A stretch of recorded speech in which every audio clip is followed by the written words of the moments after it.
The opinions expressed by the host and guests in this show are not necessarily the views of Children's Health Defense.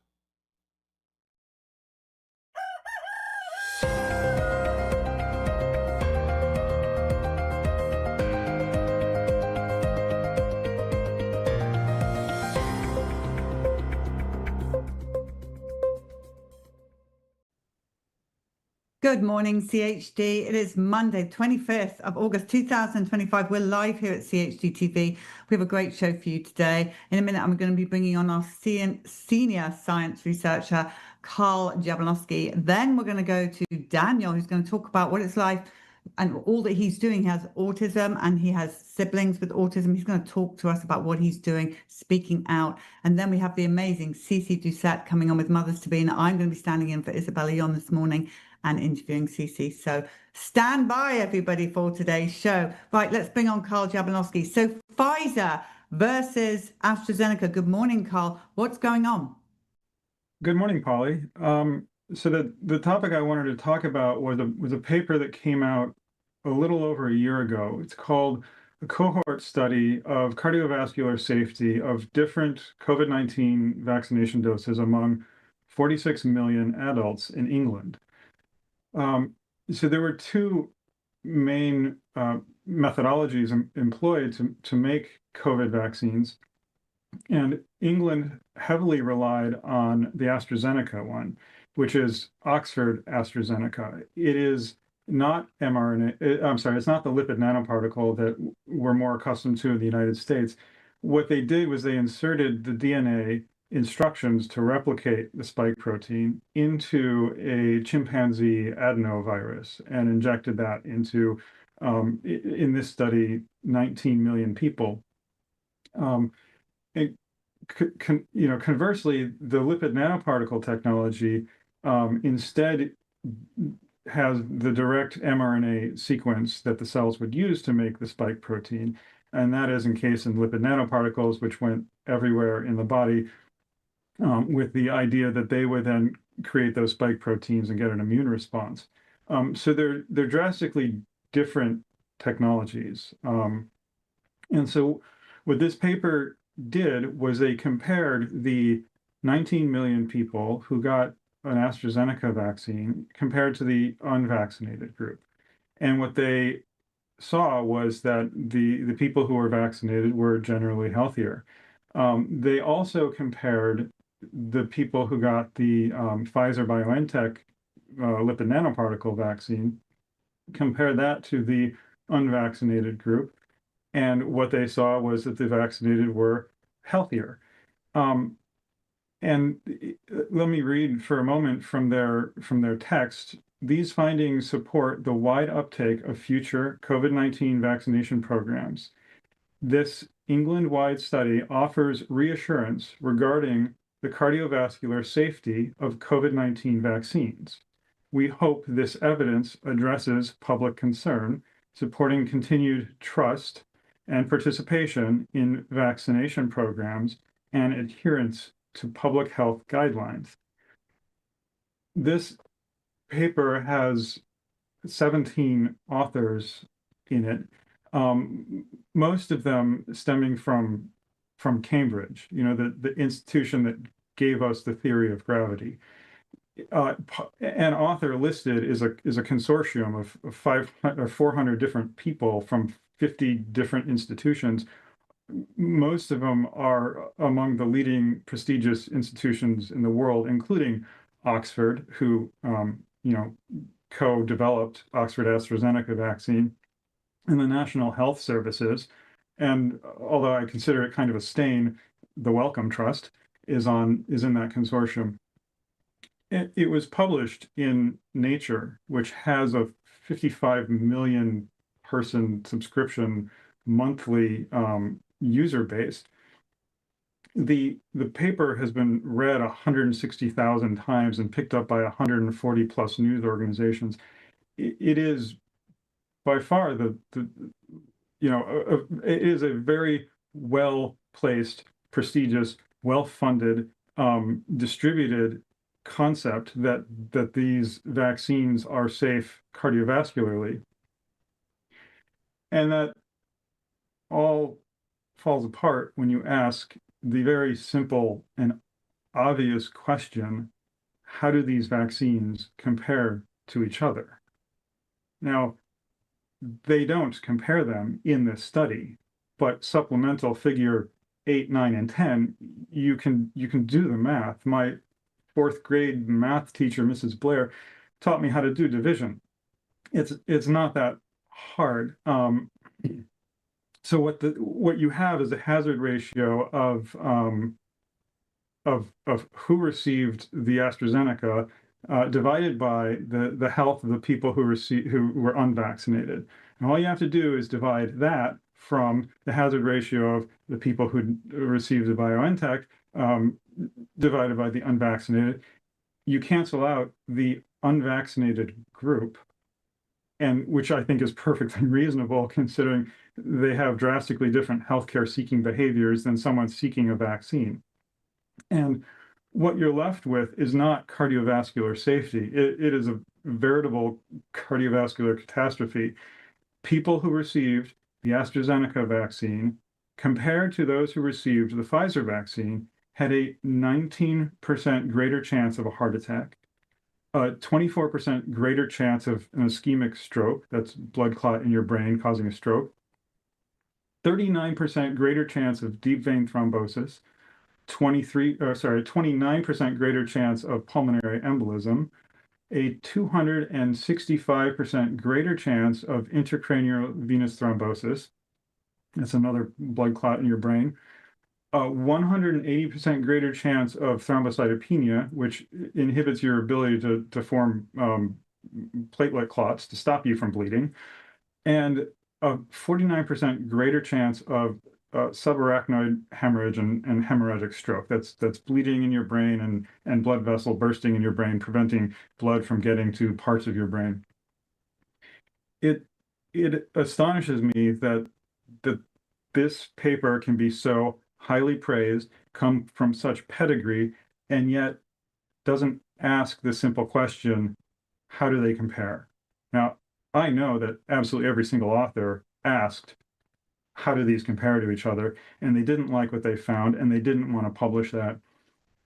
There is another key metric that is missing from this paper, and that is the easiest number to count, which is mortality. They do not count mortality in this enormously supported health data database. They are not capturing mortality. However, this same group, 2 years prior, in a publication, Whiteley et al., did publish on mortality. And when you do the ratio of AstraZeneca to Pfizer, what you can find is that people who are less than 70 years old had around a 55% greater chance of dying if they received the AstraZeneca vaccine compared to the Pfizer vaccine. Now, I'm only doing the what is effectively a ratio of hazard ratios because I don't have access to the raw data, and I asked for access to the raw data as instructed in the paper, and that data is kept by the British Heart Foundation Data Science Center. However, the director of the British Heart Foundation Data Science Center at the time, Kathy Sudlow, is an author on the paper. She's also, a chief scientist and deputy director of Health Data Research UK. I'm pretty confident that they will never give me access to the raw data, or probably anyone else who wants to look at this data critically. Karl, we know how dangerous the mRNA, that's all we hear about is mRNA, Pfizer, Moderna, but we never really hear about AstraZeneca or Johnson & Johnson, which are similar shots, right? Yes, both Johnson & Johnson and AstraZeneca utilize the adenovirus, where they include the DNA of the sequence instead of the mRNA technology, which wraps the mRNA in a lipid nanoparticle. And being from England, and I've seen the devastation that AstraZeneca has caused, yet no one really talks about it. So this is horrific news. It is horrific. I honestly, I can't feel out which one is worse, that this AstraZeneca was so deadly to the population of England, or, or that the scientific institutions are so corrupt that they would publish this under the guise of cardiovascular safety. Did you find one of the things that I'm hearing with AstraZeneca and Johnson Johnson, but more AstraZeneca, is this rare form of blood cancer coming from the AstraZeneca shot? Do you know anything about that, or can you see how that can happen? Cancer is pretty complicated. I cannot, this paper does not touch on cancers. Some cancer research organizations are part of that consortium that I mentioned. But no, in order for it to pop up on a study like this, it would have to be prevalent enough to get statistical significance.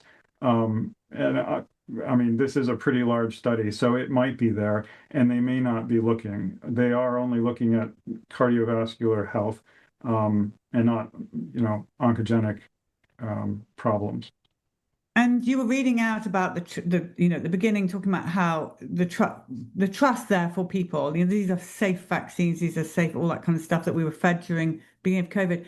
I honestly believe now that so many people that weren't with us have now woken up to never trusting NIH or the National Health Service in England when they say something is safe and effective after what they've seen. I cannot tell you, viewers, how bad the AstraZeneca has caused so much cancer, blood clots, strokes, and death in the UK. It is, and I'm so grateful to the science department. Is there anyone else covering this? I think it's just our science department, right? No, as far as I know, this paper has been out there for a year, and even though 140 news agencies has propagated it, no one bothered to ask the question, well, how does AstraZeneca compare to Pfizer? And I hear you about the word trust, and it gives me pause when people say trust, because I have kids. I can count on a single hand how many people I trust with my kids. Why would you ever trust a system? Look, a capitalistic system is going to optimize profit, and short-term profit at that. CEOs don't get promoted on a 20 or 2-decade fiscal year. Sorry, fiscal decades. They look at fiscal years. Why would you ever trust a government system which optimizes subservience? I mean, you may think I'm a little cynical about that, because a representative democracy should be, optimizing the will of the people. But honestly, I think convincing people that they optimize the will of the people is a good way to optimize subservience. Carl, as a senior research scientist, just maybe with your CHD hat off, have you personally seen the health of the unvaccinated, the vaccine free? Have you seen children? Have you met friends with children or whatever that have children with for no vaccines? Can you tell me what you see when you see them? Yeah, my personal experiences are pretty anecdotal, because I only have a few to choose from. But yeah, I do find in my personal life that people who have vaccinated children have more complications with those vaccinated children than unvaccinated children. It's just right there in our faces. And so many parents like myself, I mean, we did all the research on the cribs and the organic and the whatever it is that we did, yet so brainwashed that we didn't even think, why would you ever question a scientist like you? Why would you ever question a pediatrician? Why would you? You assume they have your best interest at heart. But when you come on CHD TV, and you've been coming on a lot, and we want you on a lot more, breaking down the truth behind the science of these shots, it's mind-blowing. Yeah, when I first started working at Children's Health Defense, I really didn't think that I would be taking a look at, Nature magazine and Cambridge University and being like, wow, this is a horrible science with one objective: to convince the public that the shot that they just took is safe. And it is by no means safe. And so, England, this segment is for you. So many messages about people asking why we don't cover AstraZeneca. Of course, AstraZeneca was not used here in the USA, but Karl has done this work for you. This is for you. And so, and I know that many people were going to be pleased to hear what you said because they lived it. They trusted, they took it. They're dying. A lot of people dying still to this day with terrible cancer and complications from AstraZeneca. So, Karl Jablonowski, thank you so much for all the work you do at CHD as our senior research scientist and for coming on this morning. Thank you. All right, everyone, how lucky are we to have Karl Jablonowski at Children's Health Defence breaking that down? It's exciting stuff. Okay, now I want you to meet Daniel. Some of you may remember Daniel from the bus. We interviewed him on the bus not that long ago. Good morning, Daniel. How are you? Thank you, Polly, for having me on. Of course, it's our pleasure to have you back because even though we haven't had you on CHD TV, we did have you on the bus. So, Daniel, you have a diagnosis of autism and you have siblings. Tell us about your family and the siblings with autism as well. Happy to do that. So, Catherine, we also call her Kathy, and it's with a C. She was born in 1986. She's high functioning Asperger's on the autism spectrum. And as an autistic child, she struggled with noise sensitivity and adherence to routine. Today, she struggles with being in social settings, building and keeping relationships, basic day-to-day tasks, prioritizing in employment. She was born the exact same year Ronald Reagan signed the Childhood Vaccine Injury Act into law that took away liability from vaccine manufacturers. And from there, the vaccine schedule doubled and tripled, and autism rates among children skyrocketed. And I was born in 1988. I'm high functioning on the autism spectrum. In my childhood, I was more on the moderate side. When I was very young, I struggled with echolea, hand flapping, adherence to routine, adjusting to changes from learned routine, social settings, relationship building, differentiating between fantasy and reality. I needed a paraprofessional sitting next to me in a classroom to help me focus and learn. I started out with special ed classes before that, but they moved me in second grade. I had difficulty listening to the teacher, fidgeting nonstop, prone to meltdowns and outbursts, very disruptive to other children trying to learn. And this was really throughout my childhood, but my worst year was my third grade year. And I was the only child like this in my class. I never understood exactly why or how I was different. I gained more self-awareness later as I realized how much I was missing out in regards to ambitions, opportunities, and relationships. And relationships and our dreams were very important to my sister and myself. And I want to talk about my two brothers, Joshua and Jeremy, who are more severe. Yes, please, Joshua was born in 1990. He's moderate to severe. He lost his speech and regained it when he was very young. He demonstrates a limited capacity for logical reasoning and struggles to differentiate between fantasy and reality. It significantly impacts his day-to-day functioning. His condition affects his ability to form relationships, live independently, or engage in tasks like driving and maintaining employment. He will require ongoing support to manage his daily life for the rest of his life.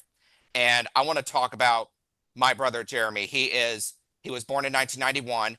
He is extremely severe on the autism spectrum. He cannot talk, bites his own arms every single day. He used to escape and run away from his caretakers and smear feces on walls and furniture. He does not do these things anymore, but he still cannot speak, and he's subject to meltdowns and fits of anger. And I want to talk about a significant incident. But before I do, I want to talk about Dr. Mark Geyer. He had all four of us siblings go through genetic testing. We had blood work and other tests done to determine if there was any genetic link to autism. He tested us for things like Fragile X, Prader-Willi, Rett syndrome, celiac disease, anything that is misdiagnosed or mimics autism on the genetic side. The results for that were all negative.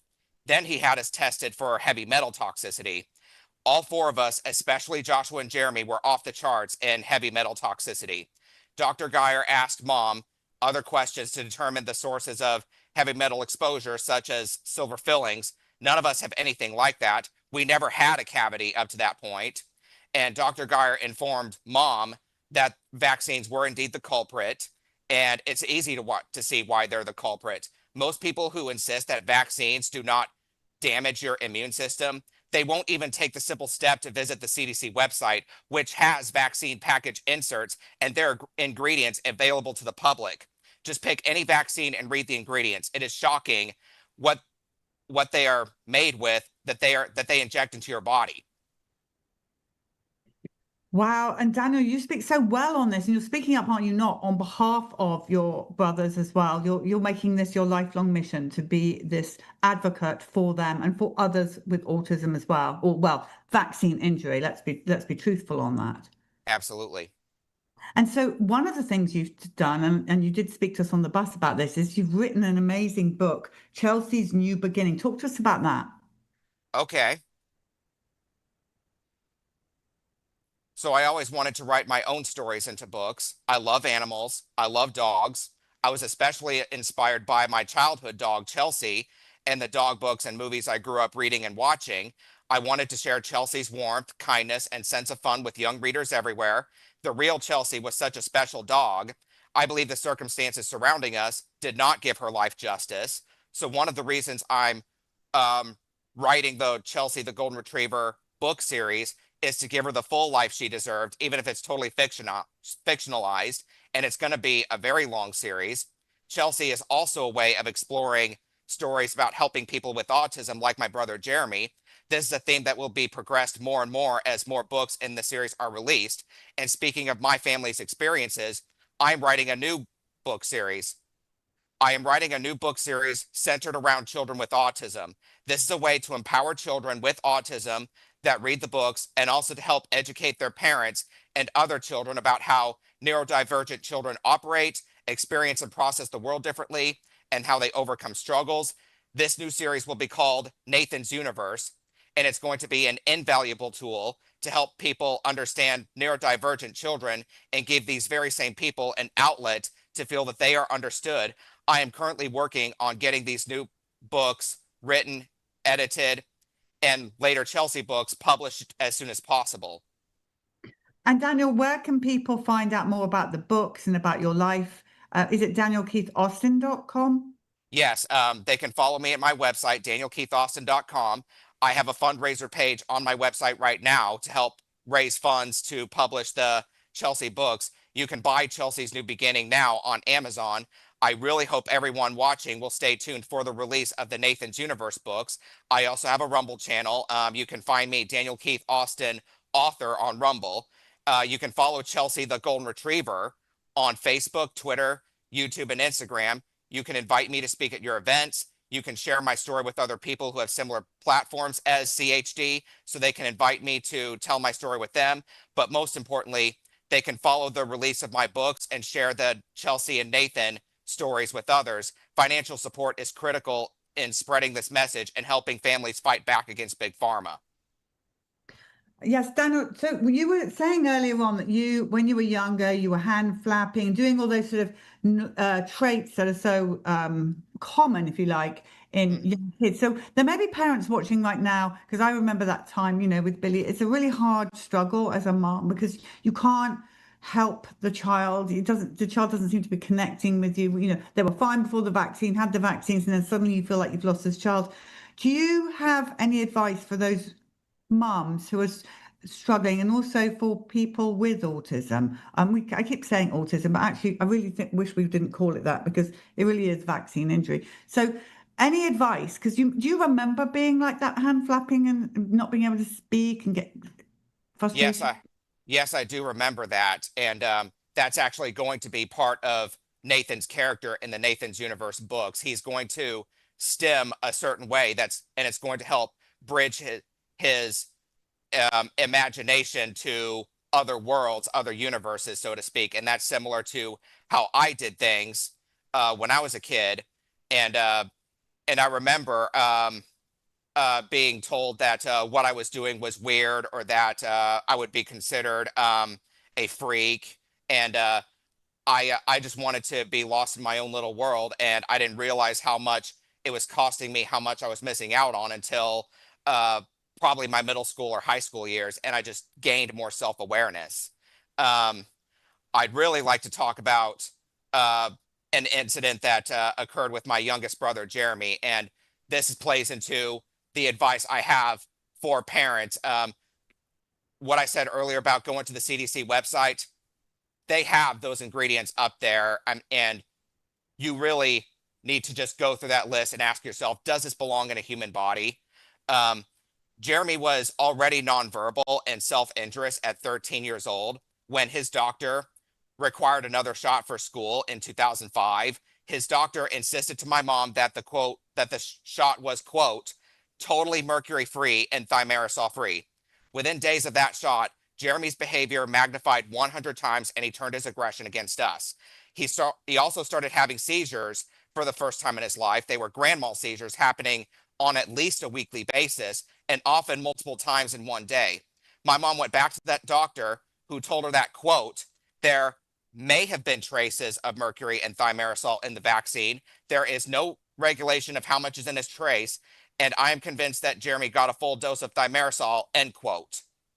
This is what this doctor told our family before and after getting the shot. This is why people need to know what happened to us and understand why thimerosal is being banned from vaccines. It also needs to be known that thimerosal was a primary reason for the widespread of autism and other forms of illness and even death. Daniel, you speak so well on this subject. Thank you. All right, well, look, Daniel, so your final bit of advice to the young mum out there who is being told by her pediatrician that vaccines are safe and effective, what do you say to her? I would say really listen to the stories out there. There are millions of them. Parents are saying that their children are regressing in their development when they started out normal, which is how it happened with us. Others are saying that they're exhibiting behavioral problems, health problems, developmental regress. Young toddlers, even infants, are dying from the shot, and you can't sue if something happens to your child. I really want to, really want to take a minute and ask my viewers, your viewers, this simple question. If your child receives their vaccines and they regress in their development, develop health issues, physical and mental, exhibit behavioral struggles, who do you think has to bear that burden? Answer, it's not the doctor. Daniel, you're incredible. I'm so proud of you, as I'm sure your mother must be absolutely proud of you. And I know our viewers are too. So danielkeithaustin.com, and do come back and update us on how you're getting on with these books. I'm sure people will donate if they can to help you get that underway. And much love to all of your family. You really are an inspirational, Daniel. Thank you. Yeah, thank you very much, Polly. Thank you for having me on. Our pleasure. Wow, everybody. It's so good to have uplifting things, and Daniel is making the best of the situation he's in, and I'm so proud of him. All right, so now we're going to go to mothers to be.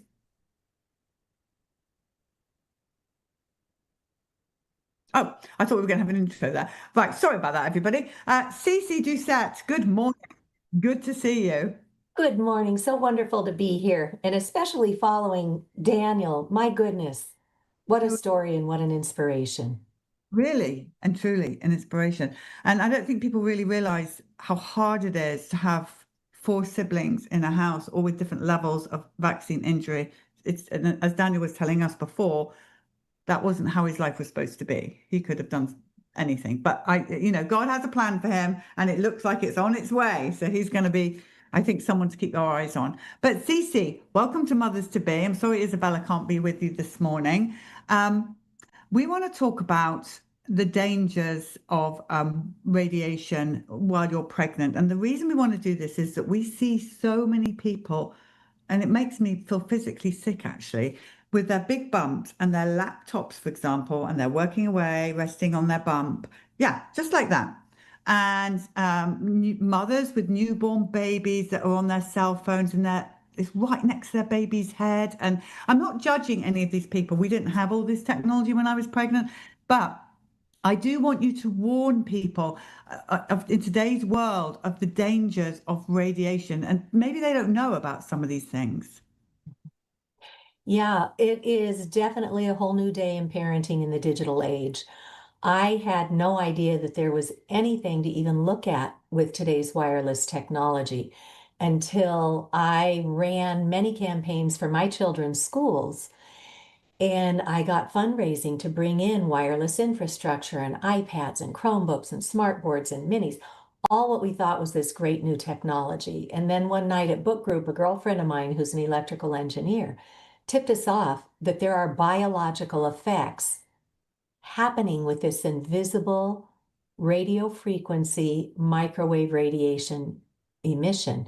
So I'm a technical and professional writer by trade, and I thought, wow, is there any science? And I was astounded, Polly, to go look for the science and find literally thousands of peer-reviewed studies showing that when we stop plugging in with Ethernet cables, good old Ethernet cables, we traded that to buckshot all of our signal and data out through the air using microwave radio frequency. When we look at it through the eyes of the electromagnetic spectrum, it is literally smack in the middle of microwaves. So nobody taught us that. And one of the difficulties that we face is that most of the mainstream messaging comes through networks, right? Network TV, popular ads on the radio.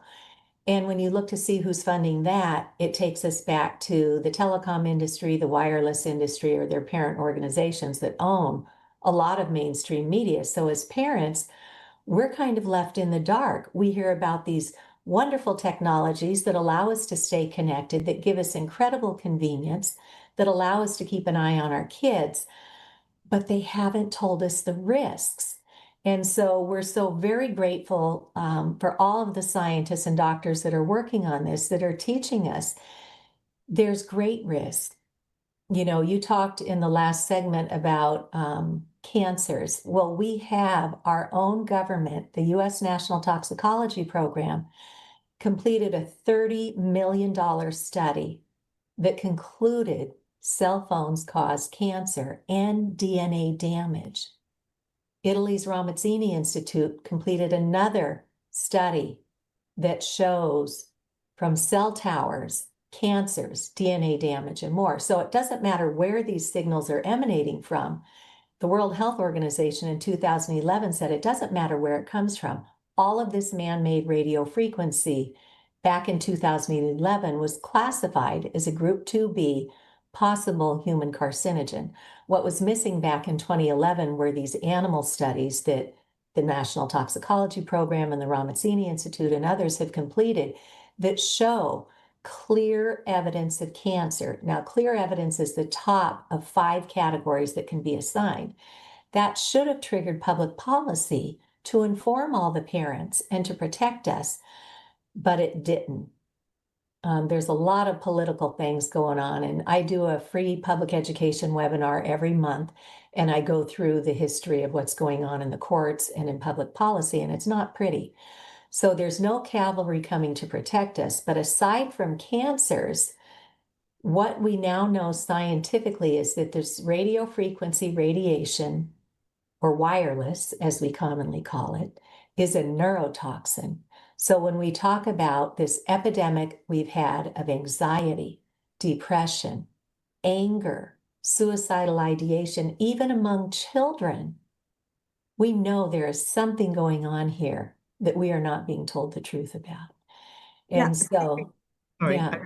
I thought you'd stop then. But Cece, one of the things we do hear about from parents, so this is in the vaccine-free community that I'm hearing this from, that some of these children are exhibiting behaviors of, like you say, this huge anger and almost ADHD, that kind of behavior. But they're I love that you brought that up. When you say ADHD, Dr. Hugh Taylor is the chief of OBGYN at Yale Medical School. And Dr. Taylor and his colleagues conducted rodent studies because it's unethical to, test on humans. I feel bad for the rodents, but that's how science is done. And what happens to these animals happens to us. So that's why they use these Sprague Dawley rats and other forms of rodent. So Dr. Taylor exposed pregnant mice to radio frequency radiation for like 9 hours a day. And when those pups were born, they started exhibiting behaviors much like a child with ADD or ADHD, bouncing off the walls of the cage, not a care in the world, can't focus, can't concentrate. And so Dr. Hugh Taylor, along with our colleagues Patty and Doug Wood of Grassroots Environmental, they came up with something called the Baby Safe Project. And it's a beautiful website. It's got a lovely 3-minute video for moms and dads to be that talks about the urgency in learning about this issue. It's invisible. So how do we even know we're getting radiated, right? But it's critically important to learn, because at the Baby Safe Project, you'll see the science, you'll see the recommendations to hardwire your technology. And some people will say that plugging back in with Ethernet cables and getting little adapters to all your devices is a step backwards. But this is superior technology. On the back of your router, you'll see Ethernet ports. Just get the Ethernet cables and plug them in.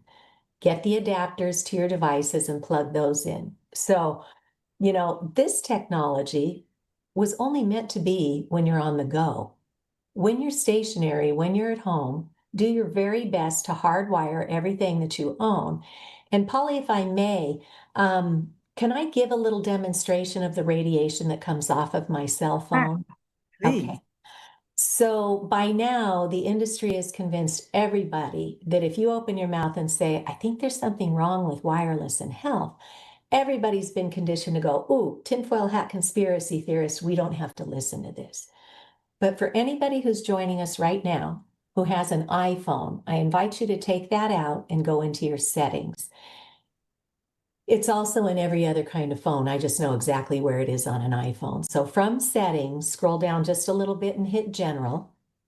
From general, go all the way down to legal and regulatory and hit that.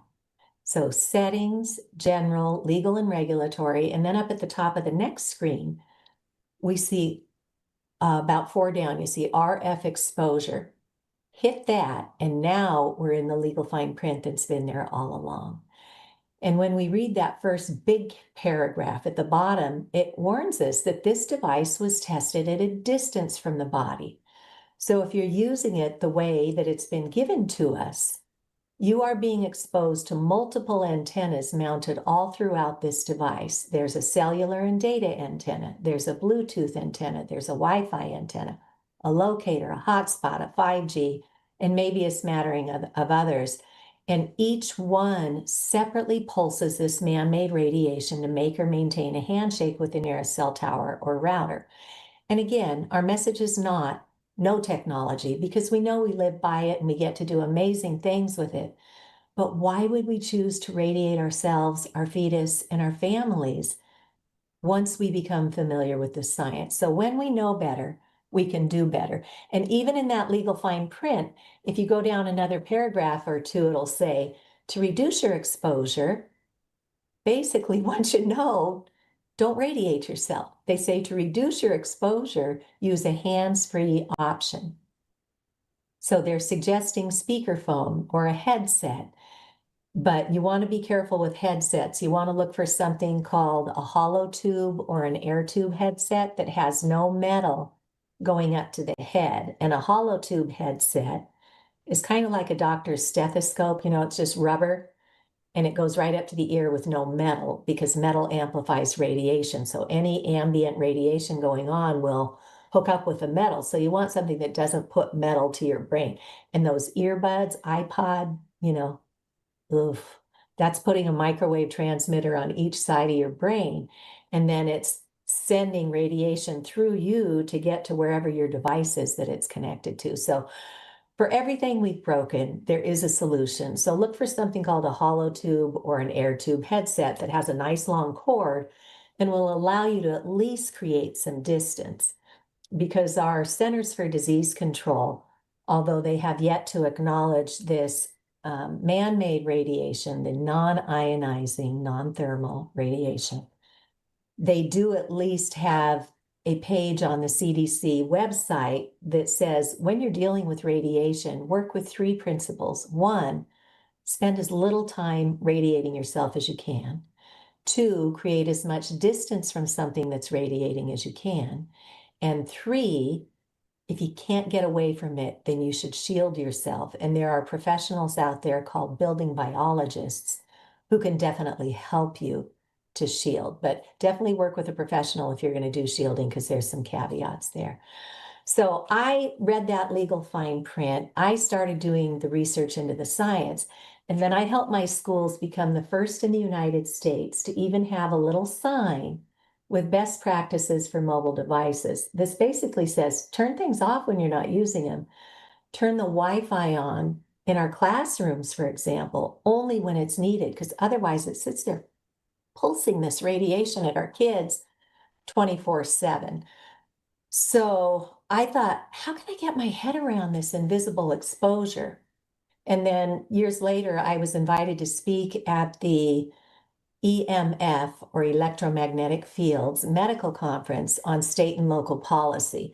I was honored to help New Hampshire become the first in the country to even investigate this issue, and they came out with a groundbreaking report that documents all this harm and the conflicts of interest with our federal agencies, because a lot of them, as a Harvard report shows, it's a revolving door up there, or at least it has been. Maybe there's some progress to come. But at that EMF medical conference, they recommended this device that's called the Safe and Sound Pro 2. It's a broadband radio frequency radiation detection meter from a company called Safe Living Technologies. And it allows us to measure this invisible exposure. So I'll give you a demonstration, Polly. When I turn this on, we're going to see lights flashing. And then, because I've learned what I learned and stepped up as a mom and said, I'm not letting my family get radiated like this. I'm now in the green zone here. But watch what happens when I take my cell phone out of airplane mode and all those many antennas come back online. Okay, now we're in the screaming red. And I'll give it some audio because this meter can help us find these transmissions through the audio. But I haven't done anything. I just turned this on and all those antennas came online. So I'm going to stop radiating myself and just go back in full airplane mode. And that means I turned airplane mode on. I put the Bluetooth off, the Wi-Fi off. And now look, I'm back down into that nice clean green.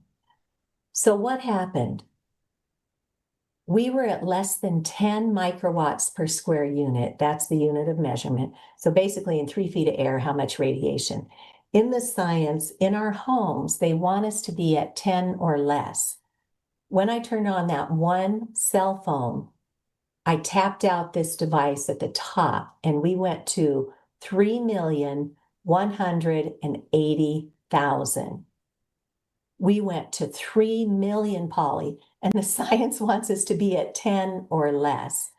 So I'm going to hit my reset button just to give encouragement that this can be done.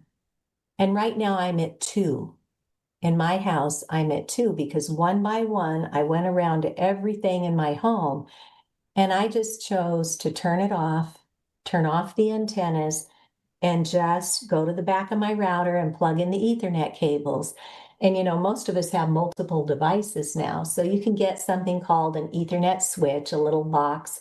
In a classroom, you can get one that has 20 or 30 ports, but you plug in one from your router, and then you go and get little wires, Ethernet cables for each one of your devices. You can get the little dongles, you know, the little adapters to plug into the Ethernet cable. And then the adapters will plug into your devices, you know, just through the charging port, like on an iPhone, because there's no Ethernet jack anymore, right? So it's not rocket science to fix. It is a huge mind bender because everybody's living on their devices right now.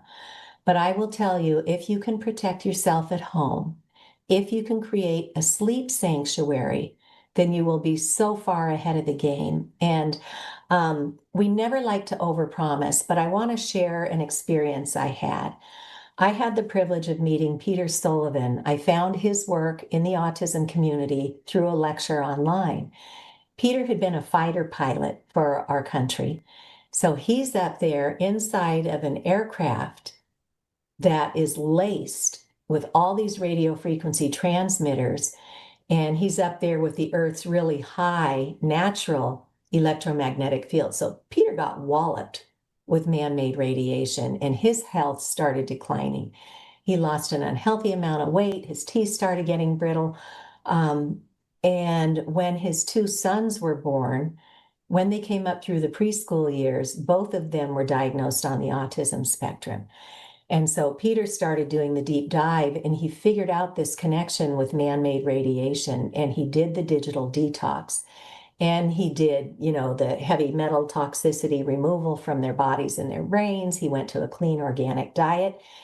Today, he says he will tell parents, first off, do the digital detox.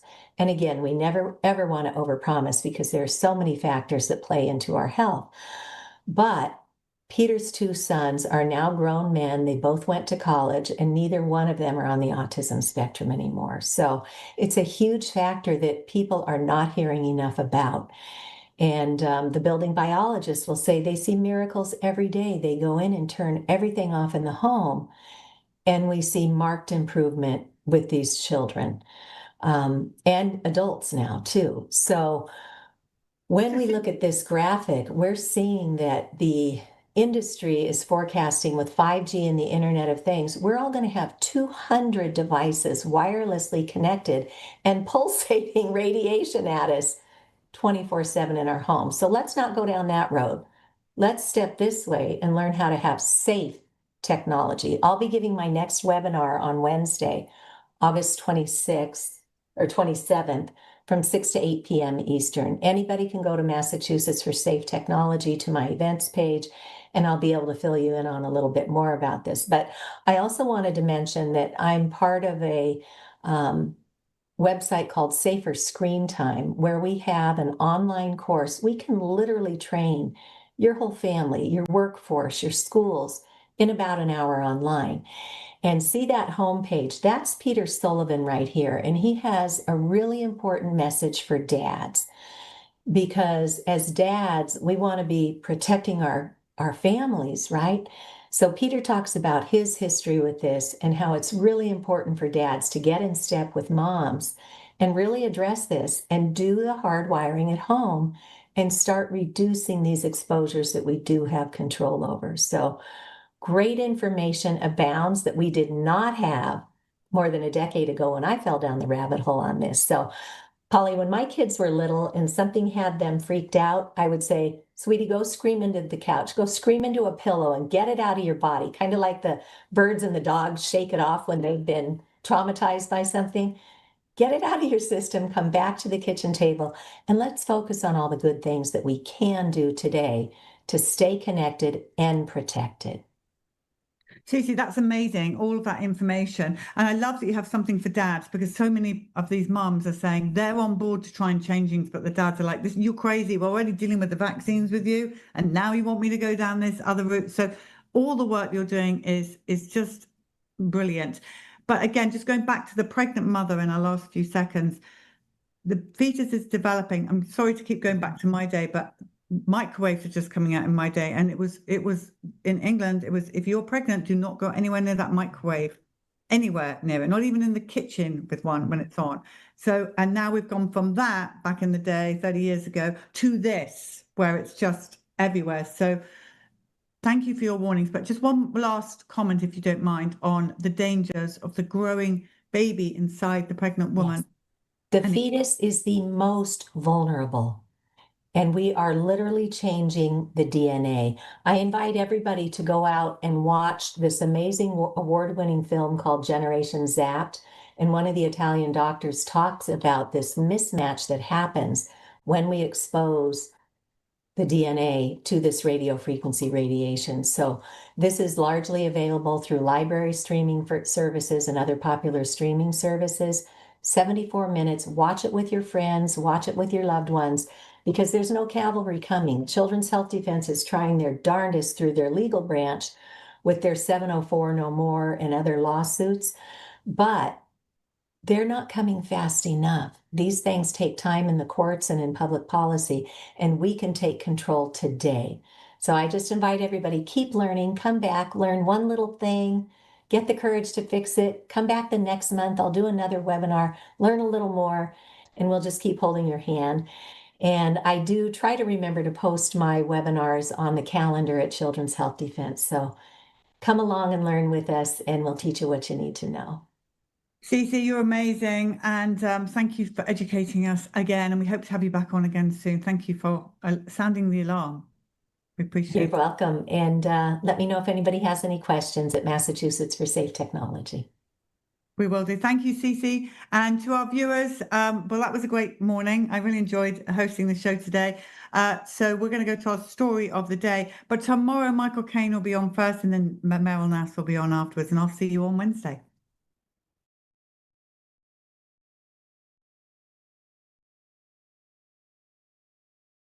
My name is Derek Williams. Derek Williams, and Yes. you are a hospital worker. Yes, ma'am. What do you do in hospital? I'm actually a sterile processing technician. Sterile processing technician. Yes, ma'am. And what does that look like? Okay, for those who may not know, the sterile processing technician is the person that you don't see in your surgical care. Anytime that you are having any surgical procedure whatsoever, you're going to the operating room. Well, the operating room technicians, the doctors, they are going to need sterile surgical instrumentation to do what they need to do on you. Well, those instruments need to be cleaned, reprocessed, and sterilized and brought back up to the OR. That's my job. So I sterilize instrumentation, decontaminate them, so when any bioburden that may come after the surgical procedure, I'm to clean those instruments. We're going to reprocess them, put them in sterile containers, autoclave them, which means we'll put them at around 270 degrees for a period of time. At that point, they're considered sterile, and then we transport those instruments back to the OR to be reused again. Now, did they make you have a COVID shot? They actually did want us to have COVID shots. However, I was smart enough and wise enough in my estimation to get a religious exemption. But many of my colleagues, they didn't even look into it. It never even dawned on them. All right, and so what's your story about today? Is it about you, your child, or the hospital environment? Well, I have three separate stories, and I'm going to try to condense it in the interest of time. At a hospital that I previously worked at, when I first got there, and I should say I'm going to name drop. I actually Steve Kirsch, who's head of the Vaccine Research Safety Foundation, he gave out a survey to hospital workers, and just to say your stories of what you saw in the hospitals. Well, in my case, when I first took on this first job, what I noticed, it was never anything over the PA system. But then starting in the summer of 2021, I'm going to say from July until I left in November, I would hear pretty much all day, stroke alert, stroke alert, stroke alert. And stroke alert. And that's something that you hardly ever hear. You will hear periodically, well, crash team to 2A or whatever, something like that. Where someone would code, they would have a heart incident or cardiac event, and you would have a specialized team to go to that room to tend to the patient. But in this case, you would hear stroke alert every day, all day, to the point that it was sickening. And so when Steve Kirsch gave out this survey, I relayed that to him. Well, I'm going to name drop again. I like to fell out of my seat when he relayed that story to Alex Jones, because I knew he was talking about the story that I sent to him. But this actually happened, and I would imagine it's still going on at this facility that I left. But I wanted to talk about a young child that died in 2015. Her name is Jalea. She was a 4-month-old child down in Tennessee, and she died after taking 7 vaccines during a well visit. Now, as the story turns out, and her story is still online for anyone to find, as it turns out, the mother, under duress, gave her the 7 shots because they wanted to keep up with the schedule. Now, here in Philadelphia, there's a guy at Children's Hospital of Philadelphia named Dr. Paul Offit. This guy says that you can take 10,000 vaccines in one sitting. Who on earth would do that? And it's my understanding that the health ranger, Mike Adams, actually challenged him and was going to pay $25,000 if he would take the 10,000 shots. He declined. And when Jalea's mother took her to the well visit, after that she started developing knots on her knees and legs and at the injection site. Well, as it turns out, when she was going to tend to the child, if you read further into her story, the part that hit me is that when the mother picked the child up, it was some black goo that was emanating from this girl's ears, just oozing out of her ears, and she's no longer with us. In South America, there was a case where you had a school of girls, and they were given the Gardasil shot. And this is important because I have an 18-year-old daughter. Well, at 13, they wanted to give my child the Gardasil shot, but I showed my daughter the video of the girls in South America. As it turns out, all of them were injected with the Gardasil shot, and many of them about an hour or so later started convulsing, all in mass. And I said, not my daughter, not mine. You first, not mine. And so this is where I am. I'm just a simple guy from Greenville, Mississippi, but I just always thought it was it. And I'm also ex-military. I was a hospital corpsman. I thought it was just more than just going to the job and performing a task. I actually want to understand the science of medicine. I've had the privilege of delivering 7 children. I've seen gunshot wounds. I've seen cleft palates. I've seen breast augmentations. I had the privilege of, well, not the privilege, but I've seen amputations live. I've had the chance to hold a beating heart in my hand. The surgeon just said, here, Derek, and I had a heart beating in my hand, and they are not red like on Valentine's Day. They're gray. So so it's a science to it. But with that science, I also understand the dark side of it. I know how the sausage is made, and somebody has to say something. And I guess lastly, I would say I had a YouTube channel, and at my peak, I had 3,000 subscribers. And at the time I had my 3,000 subscribers, I had more than Dr. Rashid Buttar. Rest in peace. I saw him and he took off like a meteor after he started talking about the mandated product. And much of the information that I got from him, Children's Health Defense, Dell Bigtree, salute to Dell Bigtree, Dr. Sherry Tenpenny, I saw the Vaxxed screening here in Philadelphia, and I just know stuff. And so I just thought that, especially with the black community, the reason why I mentioned Jalea Turner's story is because not too many people, in my view, have not spoken, or many black people have come forward with their stories, and you having this Why is that? It's a stigma that we have. And again, I know how the sausage is made. We don't trust the establishment because of what has gone on, with the Tuskegee experiment, the 1989 measles experiment that they did out in California and things like that. And so we don't trust. And so being that we're not represented to our liking, why would we tell our stories? Well, I don't feel like that. We should talk. That's one of the reasons why we have the problems that we have in our community, in my estimation, along with just the self-hate and all the stuff that come with that. But no one is really sharing their stories on CHD from what I'm seeing. So my plea to any black people who may see this, y'all gotta talk, man. Y'all gotta talk. These stories are important. And so that's pretty much my story. Again, I'm just a simple guy from Mississippi, ex-military, but I just always thought it was more than just going and performing the job. You have to do more. And tell them we're not the establishment. We're just a bunch of people that have got hurt kids that are traveling around. I know about Miss Polly's story. It's my understanding she has at least a 20-year-old son with autism. So this is near and dear to her heart. I don't have anybody that was vaccine injured in my family, but I see all these stories. And so if you call yourself a citizen of the world, or a compassionate person, or even a religious, spiritual type person, how these stories don't touch you? You have to say something. And so when they took my YouTube channel, I was hurt. But then again, I go on various StreamYards with people that I know on YouTube, and no one's talking.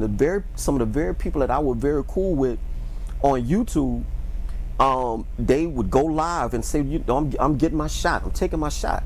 I don't hear from any of these people now. Ain't nobody talking. No one is talking about whether or not the shot was beneficial or detrimental. It's just like as if nothing happened. So my thing has always been, so I'm kind of poking fun. Where's that energy now? Y'all was so giddy about taking the shot. Derek is crazy. Little did you know that I'm getting my information from, again, Del Bigtree, Miss Polly, CHD, Robert Kennedy, Rashid Buttar, Joseph Mercola, the Health Range. I'm getting my information from the people who turned out to be right. And I've thus found Dr. David Martin, rest in peace to Dr. Zev Selenko and others. It's just Ryan Cole. It's just so many. The only African American that I'm aware of is Christina Parks. But all these people turn out to be right. Where y'all at now? I don't see the energy. That's and that's pretty much my story right there. Do you still work in hospital?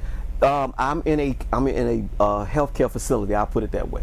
All right, I'm still in the medical field in Philadelphia. Yes, ma'am. So if you see anything you want the world to hear about, will you contact us and we'll stick you on the Good Morning show? Yes, ma'am. I had no problem. We need to be doing that. And everyone else listening out there, if you're seeing something you want the world to see, we have to become the media. Because the media is bought. And the funniest thing is that I always, I'm still connected to people on YouTube. I always say that for all intents and purposes, it is turned into a de facto TMZ. No one is talking about it in my view. This is just me. No one is talking about anything that matters. I mean, I'm not hearing anybody in my circles say anything about all the people that just got killed over there in the Gaza Strip. I ain't hearing nobody say nothing about Fauci being gone, or the fact that they are now trying to aerosolize the skies with mRNA vaccines. None of that. Ain't nobody talking.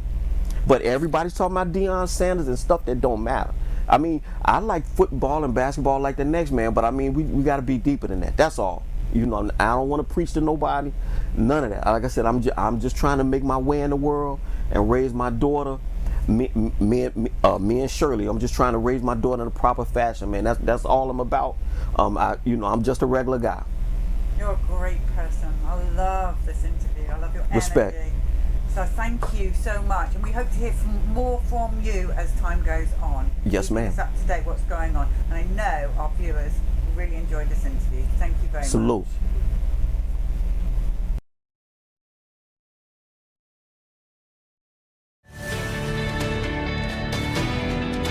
History doesn't wait. This is our moment to rise, unite, and reclaim our children's health. Join us here in Austin, Texas this November at the Children's Health Defense Conference. In the wake of unprecedented medical overreach and censorship, the world is waking up, and people like you are leading the way. We're at a turning point in history. With the pandemic behind us, our fight for freedom and health has reached the global stage. This is our moment of truth, and we're ready to seize it together. And Children's Health Defense has been at the forefront of this charge. Our 2025 conference brings together the leaders, visionaries, and warriors who made it happen. Meet the parents whose lives were forever changed, and hear from doctors who risked everything to speak out. Stand with those who refused to be silenced. You are going to hear from world-renowned speakers, doctors, and frontline leaders driving the medical freedom movement. Discover real-world solutions grounded in science, integrity, and human rights.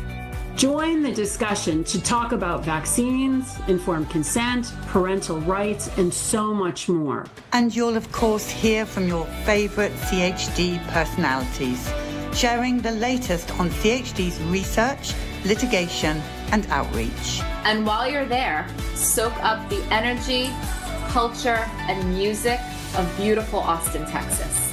Whether you're a parent, a practitioner, or a medical freedom advocate, this is your call to action to protect what matters most. Be part of the movement that is rewriting the story for generations to come. So please join us. Join us. Join us. Let's make history together in Austin.